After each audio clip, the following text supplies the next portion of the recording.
Je vous remercie pour l'invitation. Et votre présence ici, ça fait plaisir de voir un si grand nombre de femmes présentes, parce que c'est la femme qui a fait l'Algérie, qui fera toujours l'Algérie. Merci beaucoup.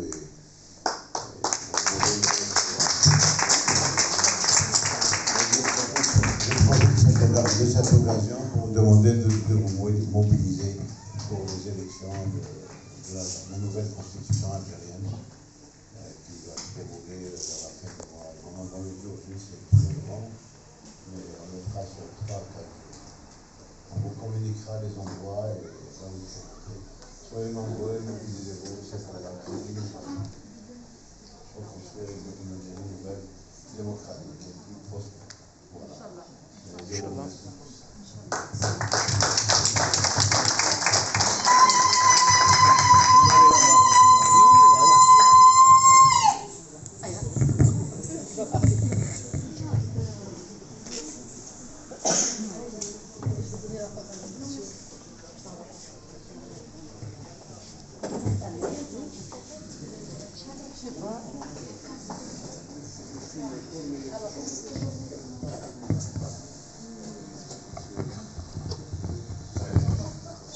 Alors, je vous remercie pour cette commémoration qui rappelle la nécessité d'écrire l'histoire d'Algérie, qui reste souvent méconnue des deux rives, et l'histoire de la guerre d'indépendance, de la révolution algérienne, est toujours méconnue. Donc, c'est à vous de faire beaucoup d'efforts pour que cette histoire soit réécrite aussi bien en France qu'en Algérie. Merci.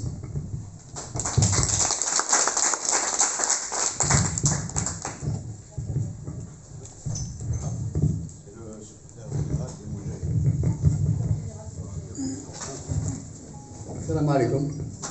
Salam alaikum. Alors, oui, bien sûr, salam en arabe.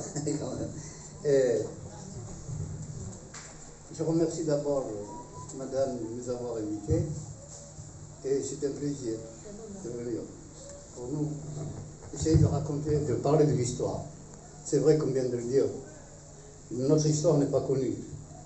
Et pourtant, Dieu sait combien elle est belle. Pour le 17 octobre, moi personnellement, j'étais déjà en prison. Le 17 octobre, contrairement à ce qu'on dit, ce n'était pas uniquement Paris. C'est toutes les villes de France. C'est partout. Le 17 octobre a duré plusieurs jours d'ailleurs. Et si vous permettez, je vais vous lire quelques extraits d'un document qui appartient à l'ONM, l'Organisation nationale des Moudjahidines. C'est des témoignages des gens qui ont participé. J'ai été prévu 4 moudjahidines pour venir ici, qui ont assisté, qui ont subi des tortures à Paris. Malheureusement, l'état de santé et le corona actuellement ne permet pas, le Covid-19 ne permet pas, si vous voulez, de les ramener, d'être nombreux dans la salle. Alors je vais vous dire ce qu'on représente pour nous le 17 octobre. Alors voilà ce qui est écrit, que je salue en passant, un des membres du Bureau national du Moudjahidine, Cheikh Mehdi. Voilà ce qu'il écrit. Le 17 octobre 61, ça c'est rentré en matière. Le jour-là, à Paris, au pays des droits de l'homme, on dit c'est le droit de l'homme, un massacre à ciel ouvert a été organisé, je dis bien, par l'État français. Pas la peine de prendre des détours. C'est, comme l'a souligné dans le film, c'est avec la complicité, si vous voulez, des premiers responsables de ce pays. Et avant de commencer, comme il dit si bien, avant de commencer l'intervention qui a été faite, je vous dis, ce document, sur l'occasion du 50e anniversaire du 17 octobre, ce document a été lu à l'ONM, il a été fait par les gens qui étaient responsables à Paris, il a été lu à l'Assemblée nationale, il a été lu dans les bibliothèques, et nous avons le devoir de communiquer, si vous voulez, ici en France, dans les associations et partout où l'occasion se présente. Donc, je remercie encore l'organisatrice de nous avoir invités. Alors, ce qu'on dit, nous ne commencerons pas, si vous voulez, l'intervention qui nous a permis de rappeler ceci. On dit qu'un individu qui ignore son passé ne peut indéniablement pas laisser des repères pour d'autres puissent édifier l'avenir. Effectivement, c'est un peu notre devoir. Oui, il y a un moment, je m'excuse parce que il y a un moment dans la vie où l'émotion par elle-même est facteur d'unité, de sagesse des peuples, à raison de trouver dans l'union sacrée des hommes une force nouvelle et créatrice et un sursaut. Et nous sommes convaincus que les Algériens et les Algériennes seront de nouveau relevés le défi et parachever la construction de ce pays. Et on ne peut pas parler du 17 octobre si on ne parle pas de ce qui se passait auparavant. C'est une date comme celle du 8 mai 45, c'est une date aussi comme celle du 1er novembre, du 20 août, les deux 20 août, je dirais, 55 et 56. On ne peut pas parler du 17 octobre sans parler des massacres qui ont eu lieu à droite et à gauche en Algérie, sans parler de ce qui s'est passé à la capitale, à Alger, à Belcourt notamment, le 11 décembre. On ne peut pas aussi parler aussi d'une journée en 58. Les personnes âgées peut-être se souviennent. En 58, l'instruction du GPRA était la suivante. Après le congrès, bien sûr, le congrès de la Soumane, l'instruction était la suivante. Nous mènerons la guerre au cœur même de la France. Et ça s'est fait le 25 août 1958. Le 25 août 1958, la France a été mise à feu et à sang. À feu et à sang. Je dis bien. Il y a des repères ici qui n'ont pas entendu parler de Moropian. Moropian, les dépôts à Moropian ont été incendiés. On devait, j'en avais préparé pour ce jour-là, des témoins qui sont encore vivants et je voudrais qu'ils puissent venir témoigner eux-mêmes. Des actions ont été préparées. Ici, Brosse-sur-Mer, des poudrières de l'armée, ailleurs notamment, y compris même le port maritime, le port militaire de Toulon a été visé. Il était question de faire sauter un bateau carrément. Un bateau de guerre, hein, pas un bateau de France. Il faut dire aussi des précisions pour les gens, je vois pas mal de jeunes ici, qui ne savent pas. L'instruction du FLN en France était la suivante. En aucun cas, on ne devait viser des personnalités civiles. Non, ce n'est pas notre but. Notre but, c'était l'économie nationale française. Parce que le pétrole est à nous. Il est bien, il est là. Bon, on va saboter. Les poudrières, c'est des armes pour tuer les Algériens là-bas. Le bateau, c'est un bateau de guerre. J'ouvre une parenthèse entre-temps. J'étais moi-même employé dans l'aviation française ici. Et j'étais à Marignane. Une parenthèse. Car à Marignane, j'avais soumis, même étudié la possibilité de faire sauter Marignane, carrément. Pourquoi? Parce qu'on équipait à Marignane des hélicoptères. Des hélicoptères qui étaient fabriqués à droite et à gauche. On les équipait militairement, on montait ce qu'on appelait les bananiers en Algérie. On les équipait des hommes pour le faire sauter. J'avais soumis ce projet à l'organisation. On dit non. Il faut être trop civil. C'est ces civils-là qui mettent en place. Non, ne touche pas aux civils. Je vais vous dire même mieux. Un attentat a eu, il y a quelques années, à la place d'Aix, enfin, en cette période-là, un attentat.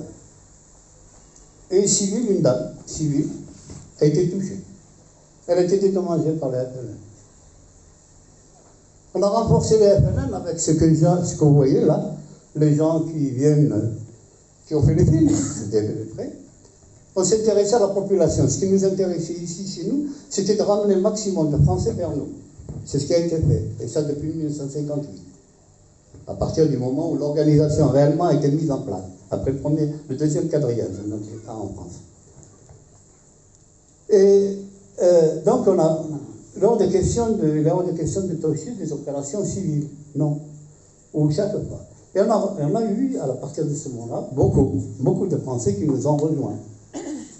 Bon, il y avait des Français qui étaient déjà, notamment le réseau Johnson, ici le réseau Marseille Vert, parce qu'il y avait un réseau aussi, et l'organisation du FLN, de la Fédération de France en ce temps-là, était une organisation qu'on ne retrouvera jamais plus. Jamais plus.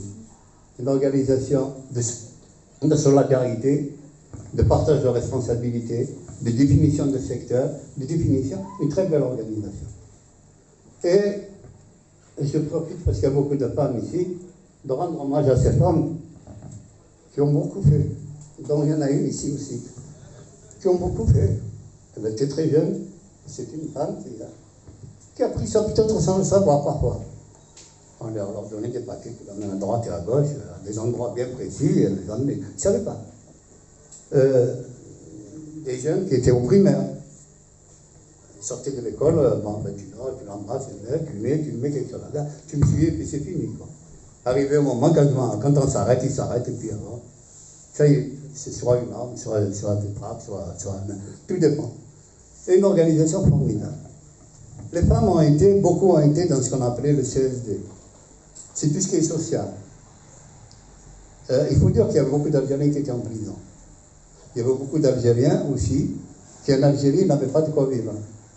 Ces femmes-là envoyaient des mandats du FLN qu'ils envoyaient aux détenus d'abord, d'une part ici, en ce qui concerne, et aux familles qui étaient en manque en Algérie.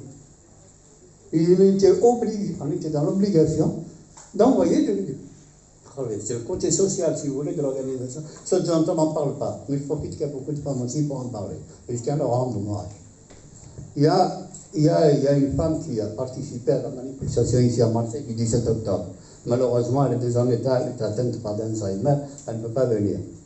Une femme qui a été blessée au moment, je vous dis, j'étais derrière les barons en ce temps-là, qui a été blessée ici au moment par la répression française. Donc, beaucoup de travail ont été fait. Ce serait très long. Il nous faudrait une journée pour pouvoir en discuter. Mais je vais passer les grandes actions. Paris, on vient de le voir dans le film. Et comme l'a si bien titulé, ce massacre en plein... Massacre comme ça, devant tout le monde. Dans un pays qui se dit le pays des droits de l'homme. Alors, ceci, ça a été fait ici, enfin, le 17 octobre, à Marseille, dans toutes les grandes villes d'ailleurs, c'est pas la peine. Ça n'a pas duré une journée. Les femmes algériennes ont manifesté pendant plusieurs jours au moment. Le mot d'ordre, c'était libérer nos maris, libérer nos enfants, libérer nos pères. Et on a montré, mais l'image que j'aurais voulu que elle reste dans l'esprit. On n'a pas parlé d'une collégienne qui sortait de l'école, d'une collégienne de 14 ans qui a été jetée avec son cartable dans la Seine. J'en parle et beaucoup d'autres. C'est dommage, la prochaine fois je ramènerai mon ordinateur, c'est cette jeune-là. C'est toi. Donc, beaucoup de choses ont été... Aujourd'hui, l'occasion nous est donnée d'en parler. Il y a beaucoup de choses. Nous avons, contrairement à ce que vient de dire monsieur le consul général adjoint, je ne suis pas le secrétaire lointain. Je suis un chargé de mission. Chargé de mission pour une bonne raison, je sors un peu de, mais c'est pour mieux expliquer aux gens quel est mon rôle. Ce n'est pas ce titre-là. Mon titre, ma mission s'arrêtera lorsque on aura mis en place l'organisation des Moudjahidines. Alors maintenant, moi, le terme de Moudjahidine, je ne l'ai jamais aimé. Je ne l'ai pas aimé, parce que nous, dans notre temps, il était, pour nous, le Moudjahid, c'est celui qui avait les armes qui étaient montés au maquis. Ce n'est pas celui qui était sur les frontières ou celui qui était en France. Nous, on s'est appelés les militants de la Fédération. On a milité pour ce pays, très jeune d'ailleurs, avec cœur. Alors aujourd'hui, depuis 1962, il n'y a pas eu de représentation de l'organisation qu'on appelle Moudjahidine en France. Il y a eu des gens qui ont géré, parce qu'il faut dire qu'il y a eu une période assez longue, c'était le parti unique qui gérait. Parti unique, il a regroupé tout le monde dans des associations. Ici en France, c'était l'Amicale des Algériens en Europe. L'Amicale des Algériens en Europe a parfois détaché des gens pour s'occuper des Moudjahidines. Ils ont cru bien faire, ils ont fait ce qu'ils ont fait.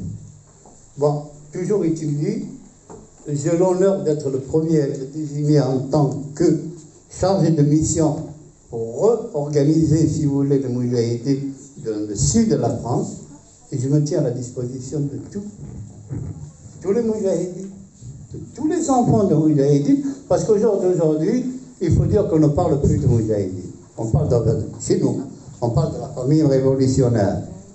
Et je crois que c'est bien ça. Elle comprend tant bien les femmes de Moudjahidines, les veuves de Shahid, les enfants de Shuhada et les enfants de Moudjahidines, plus particulièrement les filles. Pourquoi? Parce qu'il y a des décrets, il y a des lois qui régissent, ces gens-là. Beaucoup de gens ne le savent pas. Je tiens à le faire savoir. Voilà.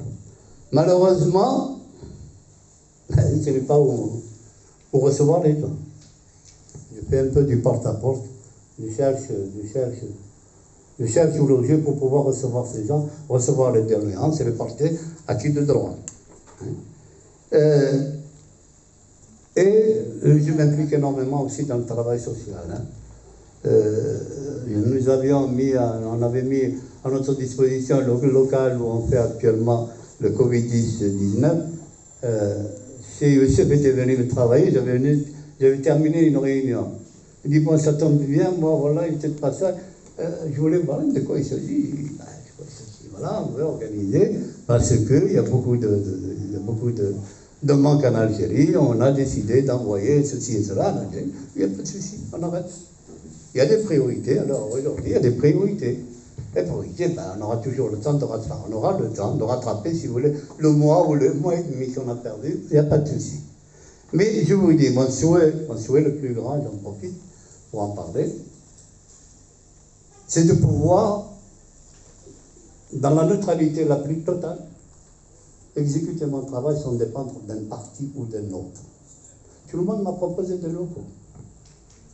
Mais je ne suis dans aucun parti, pour votre information.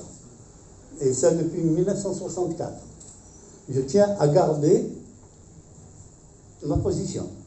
En 1964, je ne vous cache pas, j'étais responsable au sein des partis. Mais en 1964, j'ai quitté. J'ai assisté à quelque chose qui m'a déplu. Déjà en 1964. Et quelqu'un m'a fait une offre. Je lui ai dit, vous avez raison. Ma place n'est pas parmi vous. Parce que le parti que je connais, il est parti, moi avec. Depuis, je ne suis plus dans aucun parti. Voilà.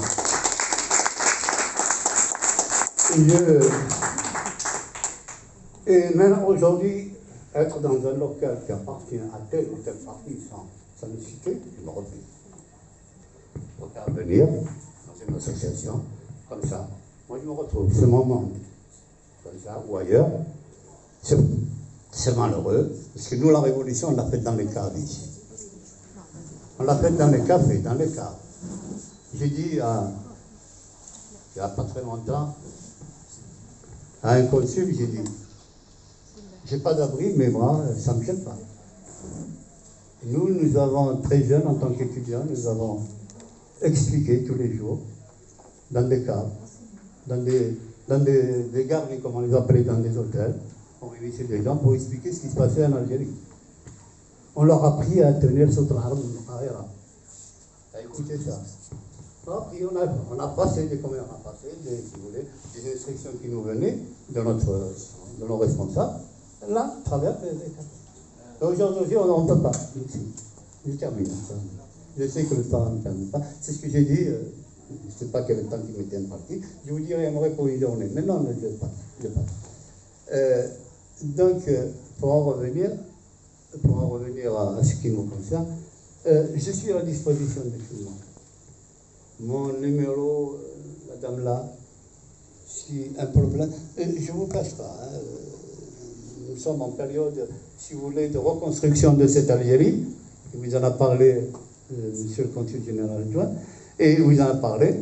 Eh bien oui, nous espérons quand même des avenirs meilleurs, nous espérons que les choses rentrent. Donc, pour terminer, vous direz, allez voter, c'est un devoir, c'est un devoir.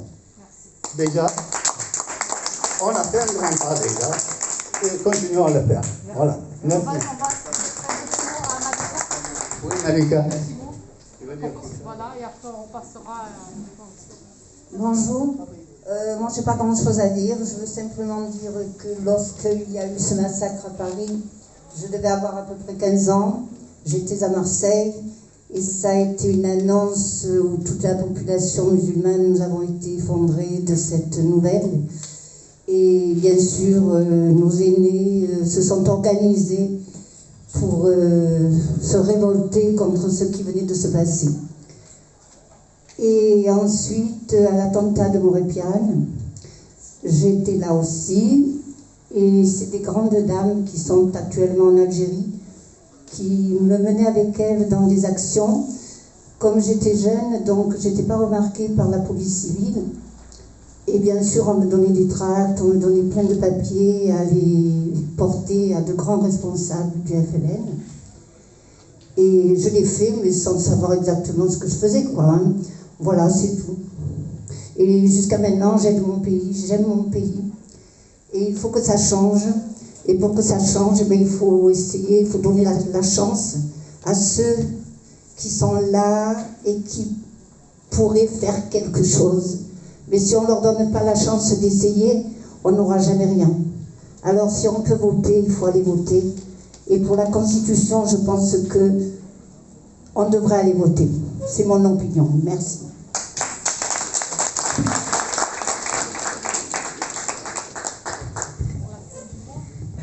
La nouvelle constitution, vous pouvez la trouver sur Internet ou bien sur les journaux algériens. Vous avez tous les articles qui ont été modifiés, les nouveaux articles de tout. C'est une constitution pour une Algérie nouvelle, démocratique et fraternelle.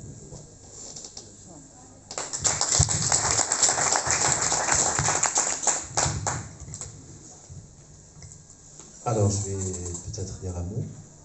Premièrement, Malika, merci beaucoup. C'est que la première des choses, c'est que préserver un patrimoine de l'histoire de l'Algérie, c'est un droit et c'est un devoir de chaque Algérien. Aujourd'hui, on a des personnalités devant nous, mais pour demain, nos enfants, ils vont plus avoir ce privilège d'écouter et d'entendre. C'est à nous de faire et c'est à nous de réfléchir. Les responsables, merci pour les responsables qui sont là, qui sont en train d'écouter. Je pense qu'ils ont dit quelque chose de très intéressant. Allez voter pour une Algérie nouvelle dans laquelle Amir Abdelkader va trouver son espace pour exprimer et transmettre ce patrimoine historique. Malika aussi, qu'elle fait un travail énorme dans l'humanitaire. Malheureusement, peut-être, les conditions ne sont pas favorables encore avec l'Algérie. Mais ça va venir aussi. C'est qu'une Algérie nouvelle, dans l'Algérien à l'étranger, peut trouver sa place aussi en Algérie à l'intérieur. Je pense, aujourd'hui, l'Alia, elle a marqué l'histoire de Man et elle a marqué l'histoire de Marseille par un événement pareil. Malheureusement, il y a des tensions, il y a encore un esprit confiné sur le plan moral des Algériens à Marseille, mais la seule chose et la seule réponse pour eux, c'est le travail et la réussite. On est tous Algériens, on est difficile à se comprendre, mais il faut avoir de la patience. L'enseignant à l'école, il a de la patience avec ses élèves. L'Alia aujourd'hui est l'enseignante, alors il faut avoir de la patience. Merci, merci à tous.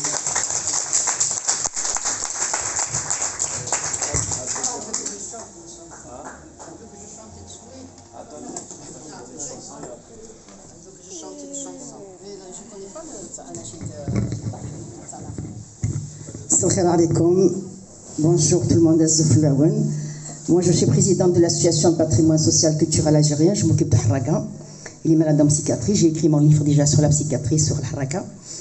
Et je suis fille à Moudjahid Kibir, Mohamed Boutaleb, qui a beaucoup souffert, qui a été beaucoup torturé par Le Pen sur les ordres de Mitterrand, qui a crevé ses yeux. Aujourd'hui, il a 89 ans, ex-commissaire divisionnaire à la retraite. Il ne marche plus aujourd'hui. Un homme abîmé par la guerre. Il nous a abîmés avec lui.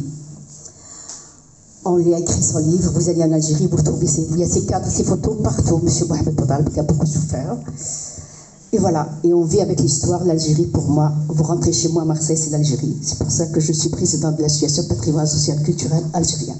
Et je donne des spectacles pour l'Algérie. Et mon Algérie, je ne peux pas vivre sans l'Algérie. Vous ne pouvez pas savoir comme je suis triste le fait qu'il n'y a pas d'avion en ce moment. Mes parents, ils sont beaucoup malades, on n'a pas l'avion. J'ai reçu beaucoup de femmes qui ont perdu leur maman ces derniers temps. Ils n'ont pas pu y aller pour enterrer leur maman, leur frère, leur soeur. Franchement, on vit dans une situation très triste. Je vous demande tous d'être ma binette comme solidarité, ou binette comme parce qu'il y a beaucoup de gens qui dorment dans la rue en ce moment, dans le froid. Tous les soirs, je reçois 20 jeunes sans papier. Sans le corona, je pouvais les faire dormir, mais avec le corona, je ne peux pas les faire dormir, mais je fais à manger, je récolte des vêtements et je aide de mon mieux. Voilà, alors je tenais à remercier Nalia pour ce qu'elle a fait. Merci à notre vice-consul, merci à tous les invités qui sont présents, Malika, Youssef, à tout le monde, et je m'en excuse avec la dame, parce que je m'étais énervée tout à l'heure, parce qu'elle était en retard, elle est pas de sa faute, elle est jolie, je te demande pardon devant tout le monde, tu vois. Voilà, et je vais vous chanter la chanson تاع الغربة. Voilà, أنا نحب الرنديفو، تعطوني رنديفو على 3 الدنيا 33 سنة، c'est tout. Voilà, je vous dis بيناتكم السماح وتحبوا بيناتكم، tout le monde a besoin de tout le monde, وإحنا غربة نقعدوا غربة. Voilà, وبلادنا là beaucoup souffert. C'est attentat à l'Irab, confinement maintenant, on a beaucoup souffert. Voilà. Alors je vais dire cette chanson تاع الغربة الناس الغربة. يا غربتي في بلد الناس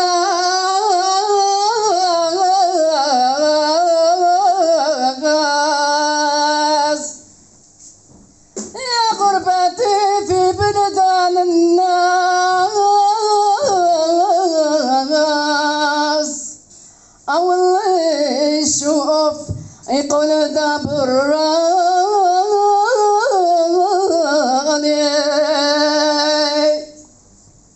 يا غربتي في بلد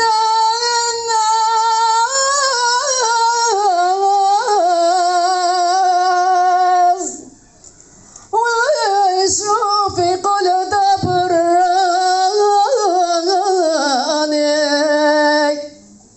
أنا اللي كنت ندبر عن الناس تبدل عقلي بهبالي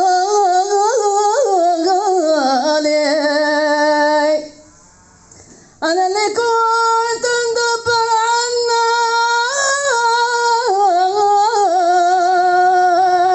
الناس تبدل عقلي بهبالي والثوب اللي لبسته راهو عراني وبويا لحالي راهو نساني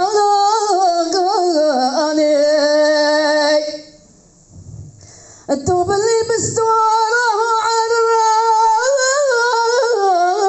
عراني وبويا لحالي راهو نساني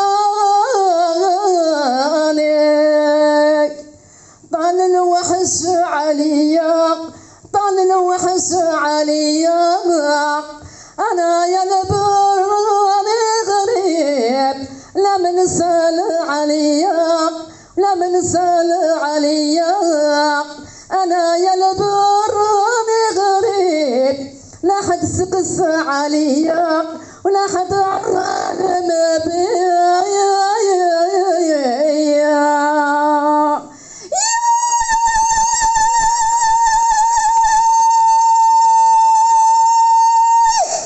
يعطيكم الصحة وتحيا الجزائر وتهلاو في بعضكم وتهلاونا في الجزائر بزاف وتهلاو في روحكم وربي يعمل تاويل ان شاء الله وان شاء الله يجيب يامات الخير والي فوتي سي تري امبورطون. فوالا تحيا الجزائر يعطيكم الصحة. ميرسي عالية.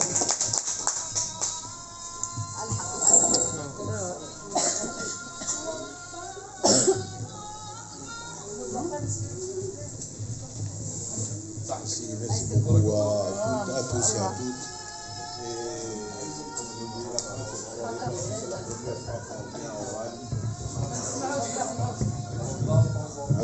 Allô.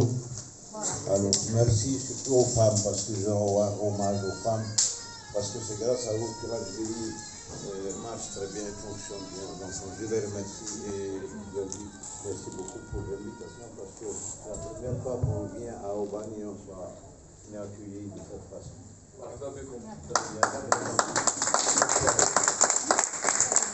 Bonne réussite à tous et vive l'Algérie.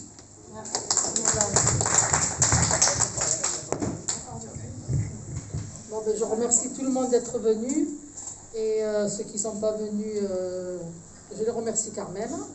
Je remercie monsieur le vice-consul, monsieur Youssef, monsieur Adel Malika, monsieur Chariette aussi.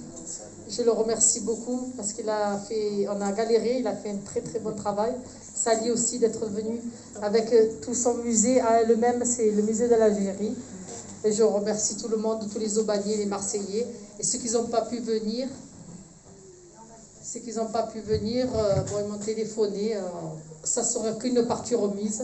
Et de toute façon, on se verra pour les élections, il n'y a pas de souci.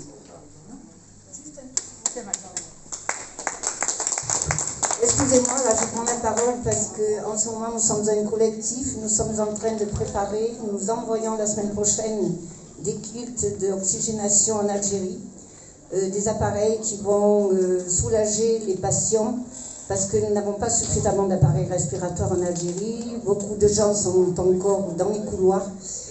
Et nous avons toute l'équipe, alors voilà, nous avons ici Salia, nous avons Samira, nous avons les jeunes qui sont là. Alors merci de tout le travail qu'on fait tous ensemble, tous les jours de 10h à 19h. Et Inch'Allah, ça va se terminer d'ici 15 jours. Tout dépendra de la vitesse du rendez-vous que nous aurons au consulat. Merci. Je voudrais juste souligner que le consulat est ouvert à tout le monde. Oui. Nous sommes toujours ouverts à tout le monde, on accueille tout le monde, venez nombreux et on discutera ensemble de tous les problèmes. Mais on a besoin de vous. Le consulat est plus grand maintenant, plus accueillant, et le consulat a besoin de vous. Il est à vous, nous, on ne fait que passer. Donc on est venu en mission, on termine notre mission, mais on a besoin de vous. C'est vous qui devez vous occuper du consulat et de faire évoluer beaucoup plus. On est là, on vous accueille. Merci. Il y en a qui veulent poser des questions, ils peuvent, je vous donne la parole. Je sais que Madame Choumicha voulait poser des questions, je vous laisse le micro. Notre Choumicha, c'est une ancienne élue, c'est ça? Voilà, elle fait partie d'une équipe à Aubagne.